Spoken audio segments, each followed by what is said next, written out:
Alright, today's video, which I don't like doing the videos as much as I like writing.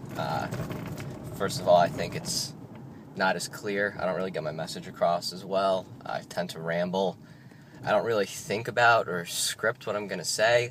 So unlike writing, I can't look back and decide that what I've said was stupid and redo it.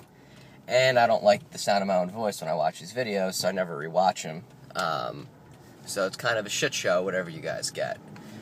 But today, I'm going to talk about Elizabeth, and I'm going to brag on myself a little bit, but I do have a kind of a thesis to all this. So Elizabeth, one of the original benchmark CrossFit girl workouts, 21-15-9, squat clean, 135 for guys, 95 for girls, and ring dips.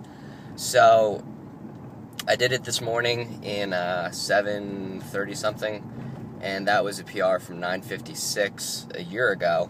So that's some pretty solid progress, especially considering my legs are a little smoked right now. And, well, I guess last year I was equally tired from the amount of volume I was doing. Did it about the same time, both during regional prep phases. But the really kind of the moral of the story is that while it's nice to be able to look back on a year's worth of work and see progress in the same workout, and you can see what you were doing before and after if you keep a really good exercise journal, which is sort of my point of you need to keep a good exercise journal. It's even more fun when you can go back a couple years before. So I did it in 2011, early 2011, and it was a 15-something minute workout. So from 2011 to 2012, that's a pretty significant jump from 15. Well, I'm not even in frame. From 15 some odd minutes to all the way to 9 minutes. You know, take 5 minutes off of a benchmark workout. That's some pretty significant progress. But even more significant than that was in 2009, the first time I did it. I was into 2 cleans into my round of 15 when I DNF'd the workout.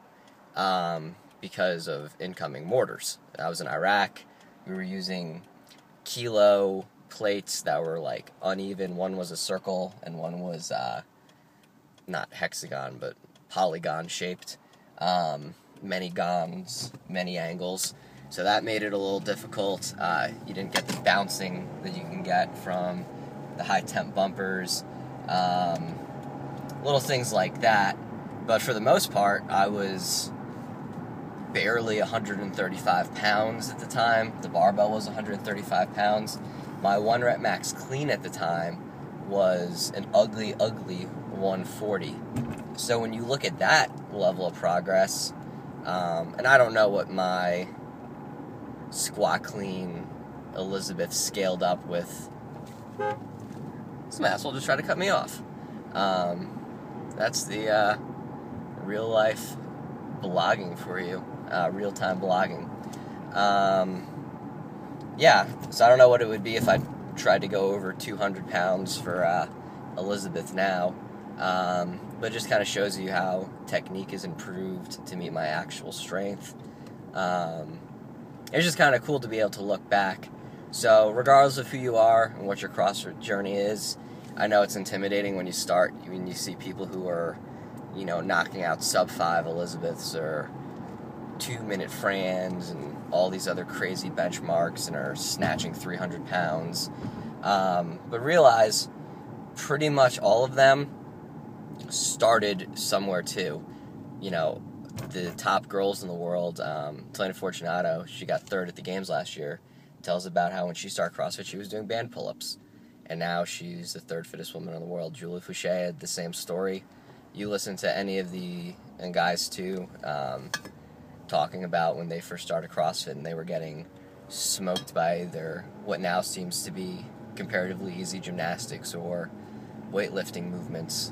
So I like to look at it, and even though I'm not anywhere an iota close to that level, even in my wildest dreams of self-delusion, it's still pretty cool to be able to look back and see just how far I've come and how much I used to suck and how much better I am now. And you can wonder in a year from now, you know, if I took 2 minutes off from last year to this year, a little over. And next year I'm going to be able to break 5 minutes on it. It's a pretty quick Elizabeth if you're doing it. So keep the journey going and keep writing down your workouts, especially those big benchmarks that you're going to retest.